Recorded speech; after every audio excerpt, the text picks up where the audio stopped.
listening to the Deep Dive on Capitalk 100.4 FM. Harare's heartbeat. The much anticipated, I know a lot of you have been waiting for us to have this interview. I'm very happy to welcome into the studio this evening the mayor of the city of Harare, none other than Harare one himself. That's a Councillor Jacob Mafume. Your Worship, good evening and welcome to Capitalk. Thank you so much for making time to speak to the residents and citizens of Harare. Well, it's a pleasure to speak to our residents. Wonderful, wonderful, wonderful. So tonight we want to talk about the issue of these demolitions, some of the pressing issues affecting Harare, displacement, as well as issues with drainage and system challenges, if we have time. I know that it's quite a lot that we have to get through. But the million-dollar question, Your Worship, is perhaps a status report. I think maybe balance us and the residents around what's the current position when it comes to demolitions, and why are we there? And another big question, I think I just have to get it out there very early on. Why do we allow people to build big houses and then have the houses demolished years later on undesignated land? It would then appear. What are some of those issues there? Well, I shall say from the utmost that we are sympathetic to people who lose property, the innocent victims, and we empathize with their situation.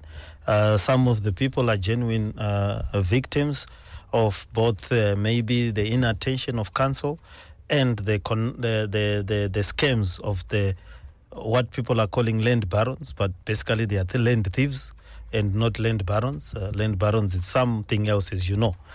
From law, these are called and should be called land thieves. They are not barons of anything at all. But however, what we must understand that a city is an artificial construct. There is no city that grows because it has grown.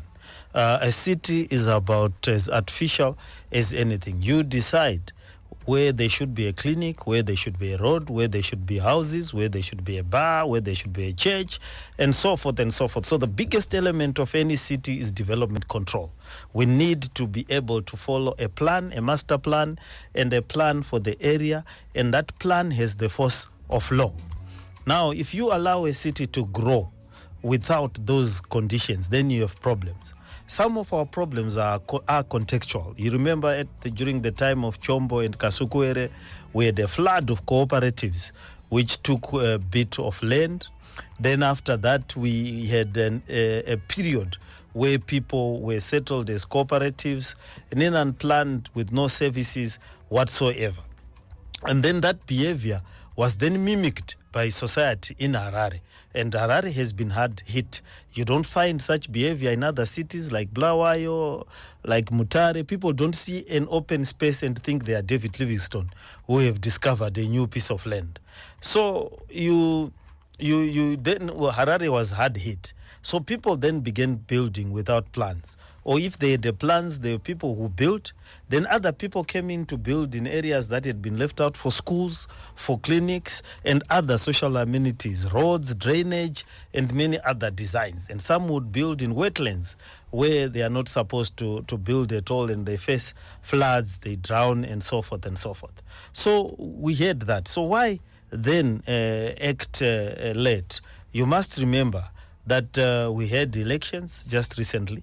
We were advised that we needed to wait until the elections are done because it will create problems. Then after the elections were done, we had to prepare for SADC summit. And we were told to wait until the SADC summit was over so that, when visitors are coming, you don't run around trying to do major issues when visitors are coming, except if you are killing them a goat or something. Otherwise, you try to make sure that there is peace and harmony in the. Then after that, this behavior was starting to creep to the low density areas. Some of the high density areas have been overwhelmed by these illegal settlements. So this behavior was beginning to creep to the low density areas, and we felt that the whole economy and the property regime of Harare will be affected because there is no one who can be a desperate home seeker when they are going to spend 100,000 or buy 20,000 in a stand that is supposed to be 80,000. No title deeds, no lawyers, nothing. And then you build your house.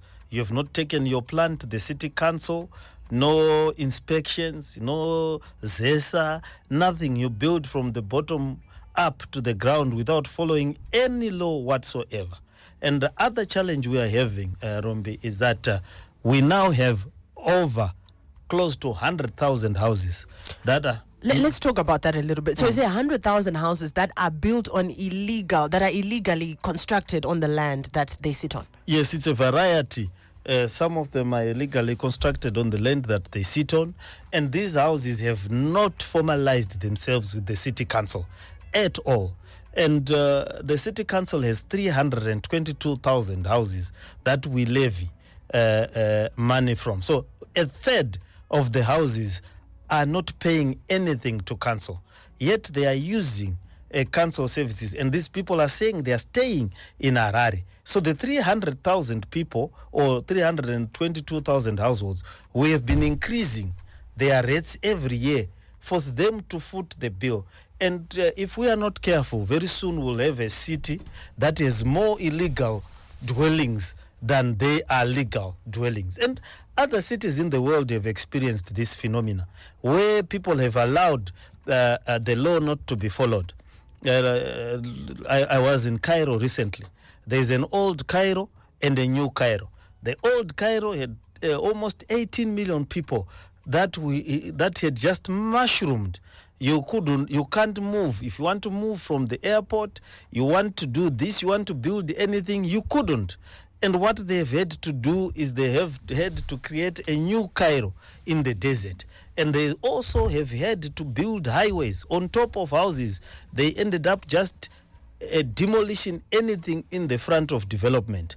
But the whole place is overwhelmed with the illegal, irregular, and constructions that one cannot understand. But they didn't say that because Cairo has been there since the times of the pharaohs. Why didn't the pharaohs plan Cairo properly so we will not put order? No, you can't. They then did a very serious operation where they are building a new city out of Cairo, planned city with roads, with good residential suburbs and so forth and so forth and so forth. Proper planning. We want to avoid that. We don't want to run away from Harare and say we are now building new Harare because we have failed to control the effects of the development in the city. So it is the law. Listening to that, Your Worship, I think it's quite clear, even when you're sharing the statistics, that there are a number of houses that are illegally constructed one way or the other. There seems to be a cycle. Critics are arguing that city councils allow people to come on board, build on unsuitable land, and then say regularize it years later. Some say they come back and demolish. How do you respond to some of these claims? And yes, I've explained the context. We had issues. A society always is an issue. Firstly, let's not follow the law because we have elections. Secondly, let's not follow the law because we have SADC. Now, people, let's not follow the law because it's raining. Next year, it will be, let's not follow the law because it's cold, there's winter. It's too hot, we can't follow the law. There's an addiction to lawlessness that is creeping in our society. And if that addiction is not nipped in the bud, not following the law is very addictive. It is a phenomenon that is prevalent in Harare. A person, an adult, has no problems going at a shopping center, opening up their zip and urinating in front of the public, and besides there will be children passing by. In other societies, you will be declared a sex offender and you will be put in a register and you will be put to jail for a long time. But here in Zimbabwe, you go to a shopping center, women are shopping, they are moving, men are at a bottle store, they take out their private parts, they urinate, you go to places where somebody is driving, they throw out litter. In other countries, it's a serious offense. In Singapore, if you spit in the street, to spit, kupira mu street, unopuwa $500 fine. So are we saying we need these kinds of fines? When we start following order, people cry. When every time we try to enforce the law, I did not make this law. These laws were not made by Jacob Mafume or the seat of Harare. These laws were made by our parliament and our councils in order to give direction to society. You will not drink here. You will not drink and drive. We lose a lot of lives. Barmen, they sell their regular customer more beer than is good for them. And they watch that customer getting into the car. And they then come to pour whiskey on the grave of the dead person who was patronizing their business. In other countries, you can't do that. A barman who sells more beer than is necessary to a customer. It's reckless endangerment. It's reckless endangerment is arrested and the license is taken away. People who throw litter are arrested. People who do antisocial behavior are here. We believe that it is a sign of empathy and of humanity not to follow the law. Why put them in place? When you come to a capital city, if you go to London, you come to Dubai. It's not easy to live in Dubai. It's not easy to live in Cape Town. It's not easy to live in Harare. Is not a refugee camp.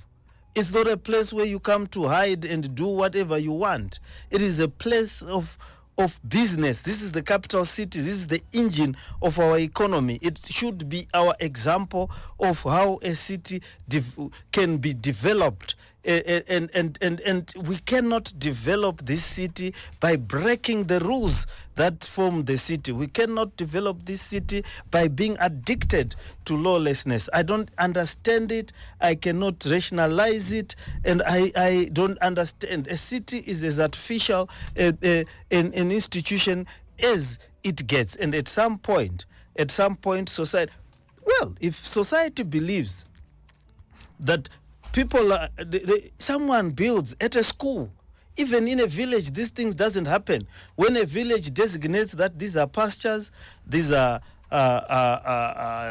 this is where the women bath in the river, this is where the men bath at the river, this is where the cows drink at the river, this is where the gardens will be put. Your Worship, as you're saying that, it's clear to me that, a city must be well planned, as you're rightfully saying. So there must be zoning policies and regulations. Yes. What are the plans to revise these so that we don't have these situations? We are doing a master plan already. Tell us a bit about that. Yes, we are doing the master plan. The master plan for Harare it was put in the president's call to action, and the president required that all cities must develop a master plan, and therefore we are developing that master plan. We deployed the traffic counters on the streets. From today, we are doing household surveys, visiting every household, asking about the migratory patterns, service delivery, how many people live there, what is the use of that premises, what does it do, and so forth. So we can have primary data, which we can then feed into our planning process and see where do people see Harare as. Do they see it as like some glorified refugee camp where all people can come, build wherever they find that it is empty, do whatever they want, build a pit latrine, or they are looking at things of how do we improve the roads, where will we get our water, how will we build the dams. We have not had a new dam in Harare since 1976 when Lake Manyame was built. But the population has grown.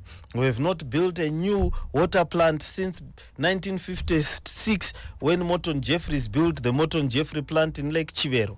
We have. So we're definitely due some more infrastructure, some new infrastructure. Yes, we have not built a new general hospital since Parirenyatwa and Harare Hospital were changed their names.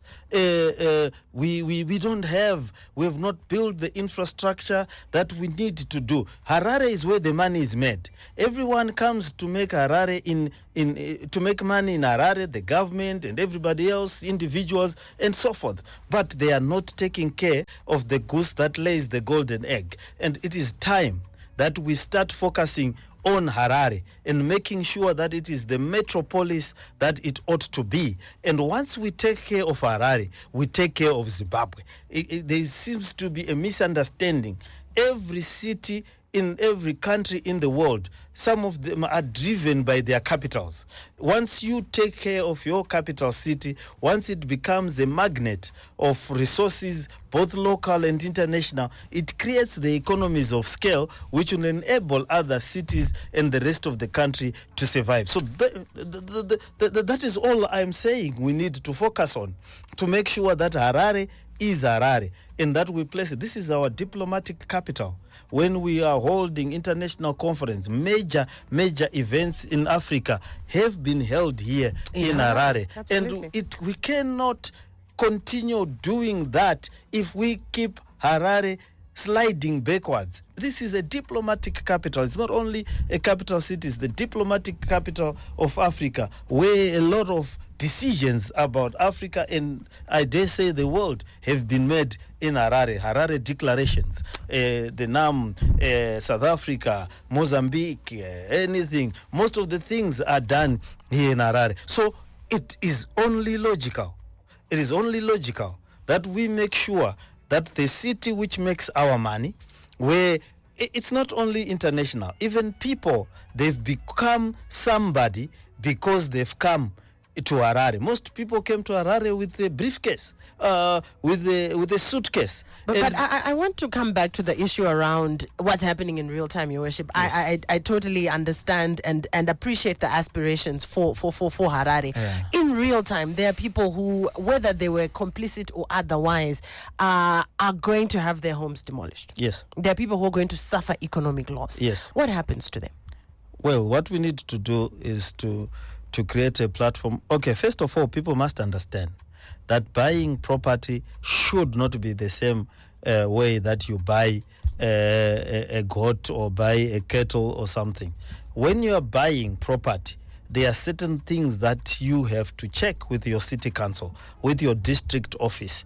There are certain things that whoever is selling to you must be able to guarantee you. When it goes beyond a certain value, and if you are buying that without the active participation of your lawyers, then you are asking for trouble. We should be able to emphasize and educate. And I ask all our public officials to avoid making statements that seem to say that lawlessness can or will be condoned now or in the future. It can't. You are just making people become less vigilant, and they are going to lose at the end of the day. We must look at how do we compensate those that have suffered, the genuine and innocent victims of these crimes. We need to bring in laws that takes wealth from these land thieves and gives back to the people who have suffered. We must also be able to give alternative land, or allow, if that land is able to be sold. For example, if it's not private property, maybe it's council land and it is zoned for those purposes, to try and also give those people a chance to be there. But at the end of the day, we need to make people understand that when you are investing in property, you are investing in a lifetime and something that your children will have to inherit. So in other words, if you don't follow the steps, charge guys also, is that what we're saying here? Yes, if you don't follow the steps, the natural consequences of any illegality follows. We then take cognizance that sometimes illegalities create a mass grouping of innocent victims. We will be able to, we need to look and talk to government, central government, to see how we can mitigate the consequences of any action. Should we give people longer notice periods? Should we have further discussions? Should we have a common task force? How do we deal with the illegality that has occurred within some of the settlements? However, we have certain properties and certain areas that are key to the Harare economy, and I dare say to the national economy, those that are formerly known as low density areas. We are very, very reluctant to allow those areas to be visited with the illegalities that are there, because they are the ones that have guaranteed a lot of our industries. Those properties are the ones that have guaranteed a lot of businesses that is in Harare. And if we mess up with the values of those properties and those areas, we are only asking for trouble as an economy. There's an issue around the big appetite for everyone wanting, a stand, and a lot of concerns around creating that balance between the industrialization and economic development you're talking about, the capital city driving Zimbabwe and being the engine, as you rightfully put it, to power the economy. But what happens to all the needs of the people who also want land, affordable economic opportunities, for example? We have a big country. Who says everyone has to live in Harare? I don't understand it. If you cannot manage the life of Harare, and if there are no opportunities for you, I superintend over the Commonwealth of Harare. The Commonwealth of Harare, for it to grow and to make sense for the residents, any and everybody who wants to come and live in Harare must adhere to the rules of the Commonwealth of Harare, and that is how we stay a capital city, and that is how we say a center of investment attraction. We cannot develop and say we are growing the Commonwealth of Harare by destroying it. We need to be there. There needs to be planning in the whole country, in the sense that we don't need everybody coming to live here if they cannot be able to sustain. No,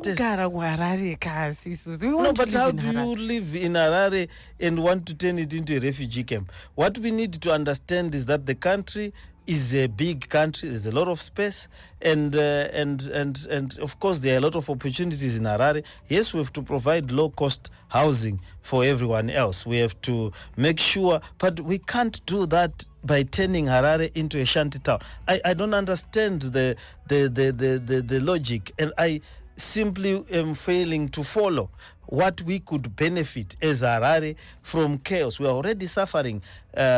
Places are flooding, sewers are clogging, roads are congested, and those are some of the concerns. Give us a status report on those things. Diseases are there. So how are we going to develop by investing in chaos? How are we going to develop by not following the law?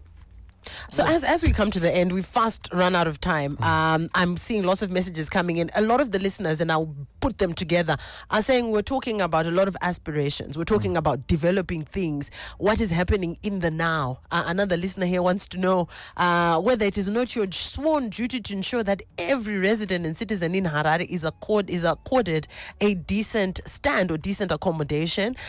Someone here says they've been on the housing waiting list since 1995.